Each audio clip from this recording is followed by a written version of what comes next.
Now, Jimmy Butler and the Miami Heat have done more than their fair share this offseason. There's been this dark cloud over their head because we all know what happened in the NBA playoffs. They lost in the first round against the Milwaukee Bucks. And what doesn't sit well with me is that they ended up winning the NBA championship.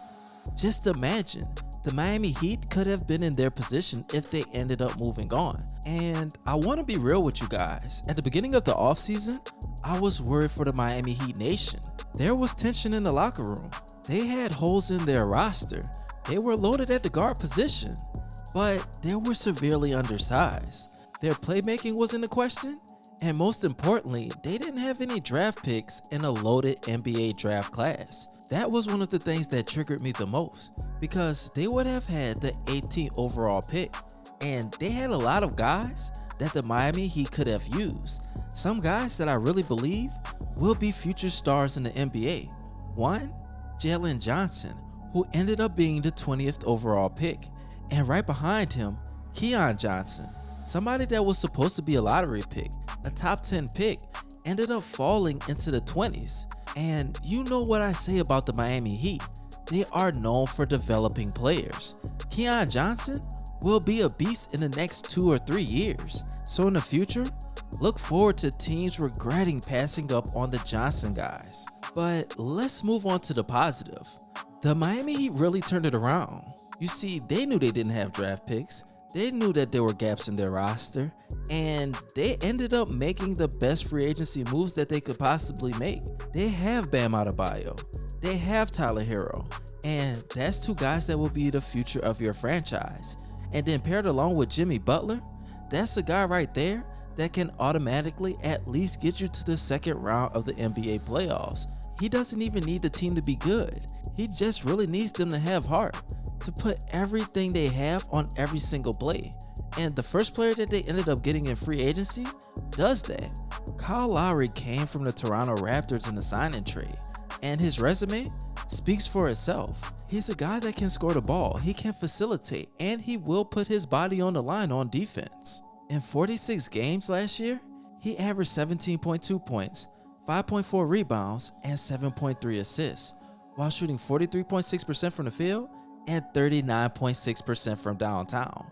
Even at the age of 35, he was one of the top 3 NBA free agents this offseason, and the Miami Heat ended up picking him up, and that's solely because of Jimmy Butler.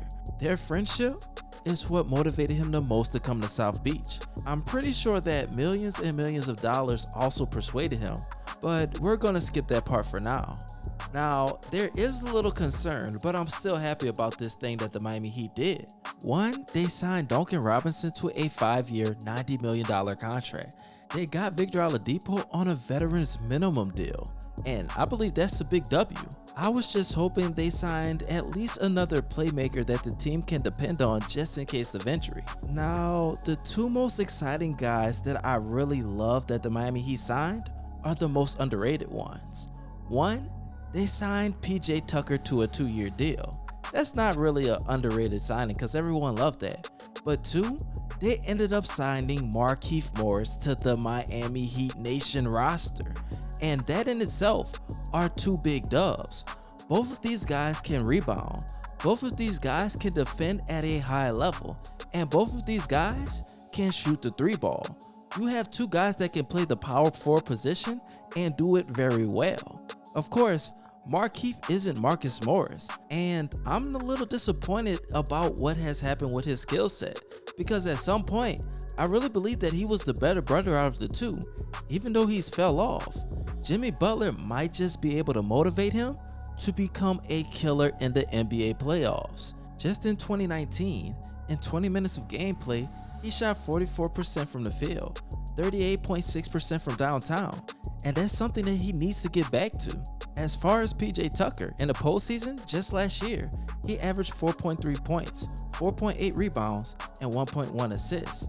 He shot 38.8% from the field, 32.2% from downtown, but that doesn't matter. What he's most known for is the defense he played on Kevin Durant. He played physical, he played tough, and I don't even care that he's at the age of 36. He's a guy that is a leader. He's a guy that can help you in the locker room. And at the end of the day, the Miami Heat have signed guys that have championship experience. Kyle Lowry, PJ Tucker, Markieff Morris. These guys, they are very interesting. They all bring something to the table. They don't have to play, well, except for Kyle Lowry, but the other guys, they don't have to give you 30 minutes a game.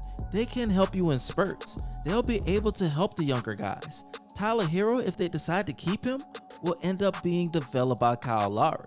Bam Adebayo will end up being developed by PJ Tucker, be able to be mentored by Markieff Morris. And a lot of these guys will mesh together. Pat Riley isn't playing this year. The only thing that the Miami Heat didn't do was get that strong back to the basket big man. But you do have guys that play hard every single possession. They have guys that can guard the positions 2 through 5.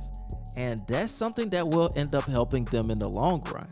I just want to know who's going to start.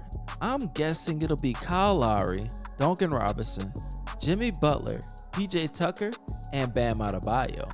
Will Tyler Hero come off the bench? Or will he start over Duncan Robinson? I don't know what's going to happen. There's so many possibilities. You guys will have to tell me that in the comment section.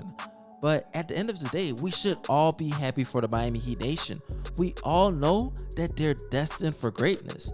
There are a lot of teams that have built up their roster.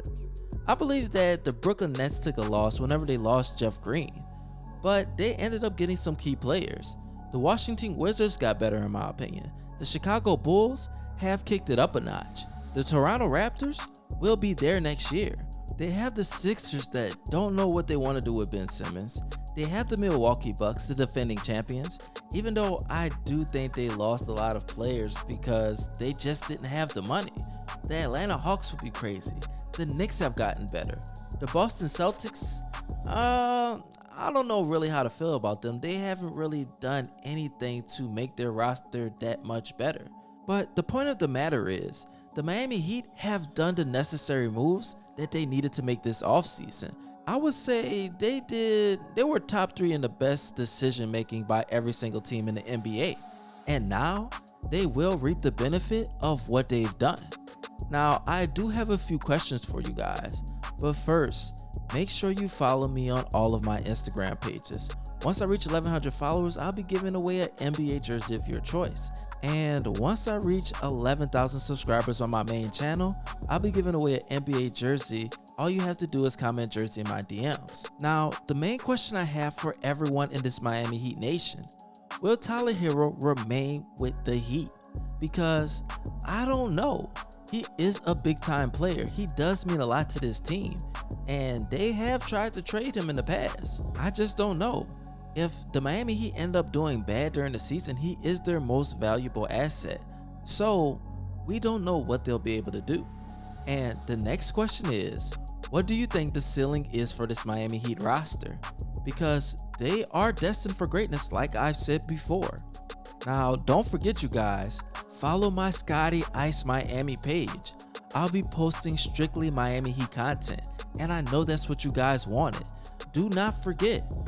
And as always, this your boy ScottyIce, aka Baby Bron, and you already know, I'm out.